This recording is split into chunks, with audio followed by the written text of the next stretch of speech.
حسن اللہ یاری تم ایسے فراڈ کرتے لوگوں کے ساتھ نظر آتے ہو اور فضولیات بولتے نظر آتے ہو، تم مرتے مر جاؤ گے، لیکن اس بات کا حوالہ نہ تو تم اپنے گھر کی کتابوں سے دے سکتے ہو، نہ تم اہل السنہ والجماعہ کی کتب سے دے سکتے ہو۔ اگر کسی بھی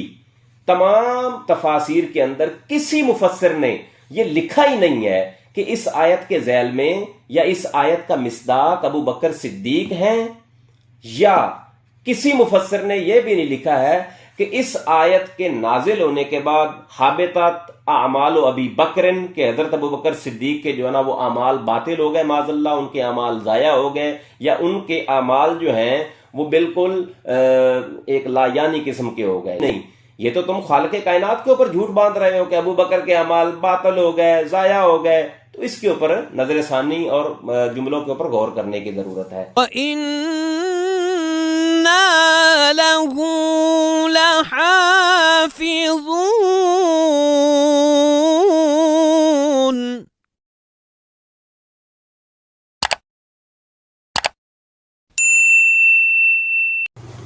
بسم اللہ الرحمن الرحیم، اللہم صلی علی محمد وعلی آل محمد وبارک وسلم وصلی علیہ۔ معزز و مکرم ناظرین و سامعین، السلام علیکم ورحمۃ اللہ وبرکاتہ۔ میں ہوں آپ کا میزبان Muhammad Iqbal Chishti, faith guard YouTube channel کے ذریعے ایک نئے موضوع کے ساتھ آپ کی خدمت میں حاضر ہوں۔ آج کی میری گفتگو کا موضوع سیدنا ابو بکر صدیق اور سیدنا فاروق اعظم رضی اللہ تعالی عنہما کے متعلق ہے۔ سوشل میڈیا پر ایک ٹرینڈ چلا ہوا ہے کہ لوگوں کو مختلف طرق سے، مختلف ہتھ کے ساتھ ان حضرات، ان شیخین کے متعلق ڈی ٹریک کیا جا رہا ہے، جن میں سے سر فہرست ایک یہ آیت جو ہے وہ ہمارے ایک جو اسکالر ہیں، نام نہاد اسکالر، وہ پڑھتے ہوئے نظر آتے ہیں کہ بسم اللہ الرحمن الرحیم، یا ایھا الذین آمنوا لا ترفعوا اصواتکم فوق صوت النبی ولا تجہروا لہ بالقول کجہر بعضکم لبعض ان تحبط اعمالکم وانتم لا تشعرون۔ اس آیت سے وہ استدلال اور استشہاد پیش کرتے ہیں کہ یہ آیت چونکہ سیدنا ابو بکر صدیق اور سیدنا فاروق اعظم رضی اللہ تعالیٰ عنہما کے متعلق نازل ہوئی اور ان کے حبط اعمال ہو گئے، اعمال ان کے ضائع ہو گئے، تو آج میری گفتگو کا پورا موضوع یہ ہے، اور میں پورے اپنے جو جتنے بھی حوالہ جات ہوں گے، جتنے بھی ریفرنسز ہوں گے، سائٹیشن ہوگی، وہ ہمارے جو بھائی اہل تشیع حضرات ہیں ان کی تقریباً 15 تفاسیر سے میں اس آیت کا شان نزول، اس آیت کا مصداق کون ہے، اور اس آیت میں کن کے اعمال حبط ہوئے وہ آپ کو بیان کروں گا۔ تو ویڈیو کو شروع سے لے کر اینڈ تک ضرور دیکھیے گا۔ حضرات ذی وقار، اللہ تبارک و تعالیٰ نے قرآن کریم کے اندر یہ ارشاد فرمایا ہے کہ یا ایھا الذین آمنوا لا ترفعوا اصواتکم فوق صوت النبی، کہ اے ایمان والو اپنی آوازوں کو نبی صلی اللہ علیہ وسلم کی آواز کے اوپر کبھی بلند نہ کرو۔ تو اب میں اس آیت کی تفسیر ہمارے جو اہل تشیع بھائی ہیں ان کی کتابوں سے میں اس کو آپ کے سامنے رکھنا چاہوں گا۔ یہ ہیں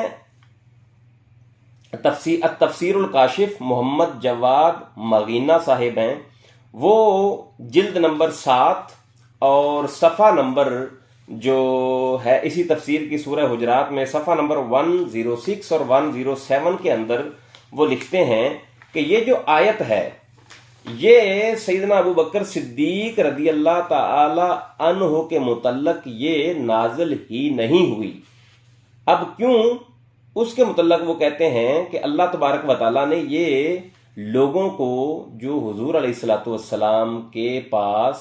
کچھ پوچھنے کے لیے یا کچھ سیکھنے کے لیے، علم و تعلم کے لیے حاضر ہوا کرتے تھے، اللہ تبارک و تعالیٰ نے ان کو بارگاہ نبوت کے آداب سکھانے کے لیے اس آیت کا نزول فرمایا۔ ٹھیک ہے، فرمایا وَلَا تُخَاطِبُ النَّبِيَّ کما تخاطب بعضکم بعضا، کہ تم لوگ جب نبی صلی اللہ علیہ وسلم کی بارگاہ میں آتے ہو تو حضور کو ایسے مخاطب نہ کیا کرو، حضور علیہ الصلوۃ والسلام کے ساتھ ایسے بات نہ کیا کرو جیسے تم ایک دوسرے کے ساتھ بات کرتے ہو۔ وَمَن يَفْعَلْ ذَلِكَ فَقَدْ أَبْطَلَ إِيمَانَهُ مِنْ حَيْثُ لَا يُرِيدُ وَلَا يَشْعُرُ، کہ جب اس آیت کے نزول کے بعد تم میں سے کوئی اس عمل کا ارتکاب کرے گا، یہ عمل کرے گا، تو اس کے اعمال ضائع ہو جائیں گے۔ اب دیکھیں قرآن کریم نے اتنا ایک بڑا ایک پیارا اسلوب دے دیا بارگاہ نبوی کے آداب کرنے کا۔ یہ آیت نازل کر کے اللہ نے بتا دیا کہ جب اس آیت کے نازل ہونے کے بعد اگر کوئی بندہ بارگاہ رسالت میں آ کر اونچی آواز میں بات کرے گا تو اس کے اعمال باطل ہو جائیں گے، اس کے اعمال ضائع ہو جائیں گے، اور اس کو پتہ بھی نہیں چلے گا۔ لا یرید ولا یشعر، نہ وہ ارادہ اس بات کا کرتا ہوگا اور نہ اس کو احساس ہوگا۔ تو اس طرح اللہ تبارک و تعالیٰ نے اپنے محبوب کریم صلی اللہ علیہ وآلہ وسلم کا ادب جو ہے، آداب جو ہیں آپ کی بارگاہ کے، وہ اللہ تبارک و تعالیٰ نے بتا دیے۔ کسی بھی آیت میں، اب یہ تو ایک تفسیر میں نے بطور نمونہ پیش کی ہے، ابھی آگے میں اور کئی تفاسیر میں بیان کرتا ہوں، کسی بھی تمام تفاسیر کے اندر کسی مفسر نے یہ لکھا ہی نہیں ہے کہ اس آیت کے ذیل میں یا اس آیت کا مصداق ابو بکر صدیق ہیں، یا کسی مفسر نے یہ بھی نہیں لکھا ہے کہ اس آیت کے نازل ہونے کے بعد حابطت اعمال ابی بکرن، کہ حضرت ابو بکر صدیق کے جو ہے نا وہ اعمال باطل ہو گئے، معاذ اللہ ان کے اعمال ضائع ہو گئے، یا ان کے اعمال جو ہیں وہ بالکل ایک لا یعنی قسم کے ہو گئے۔ جب کسی نے یہ لکھا ہی نہیں ہے تو ایک بندے کو اٹھ کر اللہ تبارک و تعالیٰ کے کلام کو بے محل، جو اللہ تبارک و تعالیٰ کا جس میں مراد اور منشا ہے ہی نہیں، یہ تو تم خالق کائنات کے اوپر جھوٹ باندھ رہے ہو کہ ابو بکر کے اعمال باطل ہو گئے، ضائع ہو گئے، تو اس کے اوپر نظر ثانی اور جملوں کے اوپر غور کرنے کی ضرورت ہے۔ دوسرے نمبر پہ میرے پاس تفسیر ہے جی الامثل فی تفسیر کتاب اللہ المنزل، یہ ہے علامہ الشیخ ناصر المکارم الشیرازی، یہ والیوم نمبر 13 کے اندر اس تفسیر میں آپ یہ لکھتے ہیں کہ لا ترفعوا اصواتکم فوق صوت النبی، یہ والی آیت جو ہے یہ کب، کہاں اور کس کے متعلق نازل ہوئی؟ آپ کہتے ہیں وقال بعضهم ان الآیات تشیر الى اعمال بعض المسلمین الذین كانوا یؤدون عباداتهم قبل اوانها فنزلت الآیات لتنہاهم عن مثل هذه الاعمال،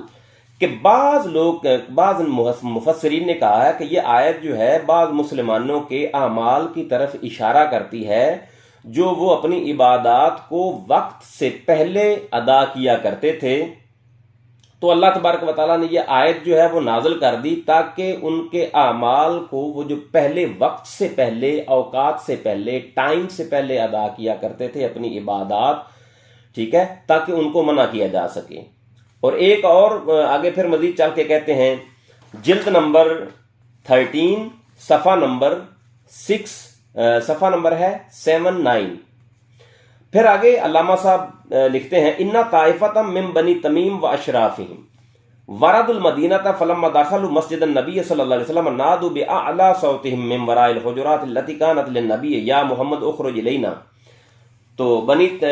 تمیم سے جو ہے نا وہ ان کے اشراف جو ہیں، ان کے ریسپیکٹڈ لوگ جو تھے، وہ حضور علیہ الصلوۃ والسلام کے پاس آئے تو اونچی آواز میں بولنے لگے، تو جس سے جو ہے نا آقا علیہ الصلوۃ والسلام کو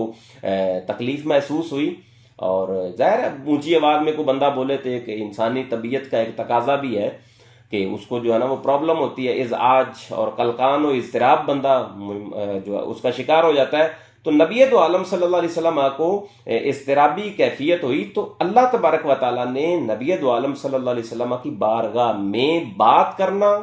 اور آپ کی بارگاہ میں آواز بلند نہ کرنے کے آداب سکھائے۔ یہ ہے دوسری تفسیر۔ اب تیسرے نمبر پر تفسیر جو ہے، میں ایک اہل تشیع ہمارے جو بھائی ہیں ان کی جو تفسیر ہے المیزان، وہ شان نزول اس کا بیان کرتے ہیں کہ